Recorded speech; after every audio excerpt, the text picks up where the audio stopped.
হবে। শ্যামলীতে আওয়ামী লীগের লোক মিছিল করতেছে, তাহলে এই সরকার কি করতেছে? এই সরকার থাকাকালীন এখনো আওয়ামী লীগের লোক যদি মিছিল করে তাহলে সেই জায়গা থেকে তো সরকার ব্যর্থ। এই শহীদদের এই যে আত্মত্যাগ, 2 দিন পর কি আমার সন্তানরা আবার জীবন দিবে, আবার রাস্তায় নামবে? এই বাংলাদেশকে প্রতিষ্ঠিত করে সুন্দর একটা বাংলাদেশ গড়ে তুলে তারপর নির্বাচন দিলে আমরা শহীদ পরিবার আমরা খুশি হতাম।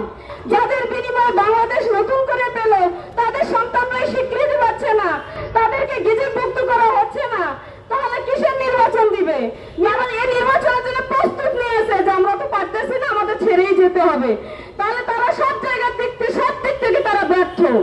তাহলে তারা যদি এত কিছুই করে তাহলে আমাদের সন্তান জীবন দিয়ে তাদের চেয়ারগুলো বসিয়ে দিয়ে গেল, তাদের কি খালি চেহারা দেখার জন্য যে অমুক প্রতিষ্ঠা হয়েছে তমুক প্রতিষ্ঠা হয়েছে, ওর প্রতিষ্ঠার নাম করার জন্য কি আমাদের ছেলেরা জীবন দিয়ে গেছিল?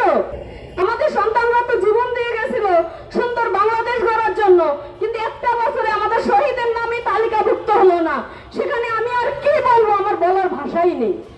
আসামি যদি ভারতে থাকে, আসামি যদি লুকায় থাকে, দেখা যাচ্ছে আজকে আমি একটা ফেসবুকে দেখলাম যে শ্যামলীতে আওয়ামী লীগের লোক মিছিল করতেছে, তাহলে এই সরকার কি করতেছে? এই সরকার থাকাকালীন এখনো আওয়ামী লীগের লোক যদি মিছিল করে তাহলে সেই জায়গা থেকে তো সরকার ব্যর্থ। কিন্তু আমাদের সন্তানদের অনেক বড় আশা আকাঙ্ক্ষা ছিল ডক্টর ইউনূস স্যারকে নিয়ে, স্যার তার জায়গা থেকে আসামি ছেড়ে দিচ্ছে। উনি আবার ফেসবুকে স্ট্যাটাস দেয় যে তীব্র নিন্দা প্রতিবাদ জানায়।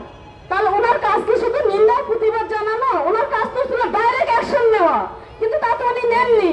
উনি কিভাবে ওখানে ওনার জায়গা থেকে তীব্র নিন্দাতে একটা রাস্তার মানুষ জানায়? তাহলে আমাদের সন্তানদের জীবন দেওয়াটা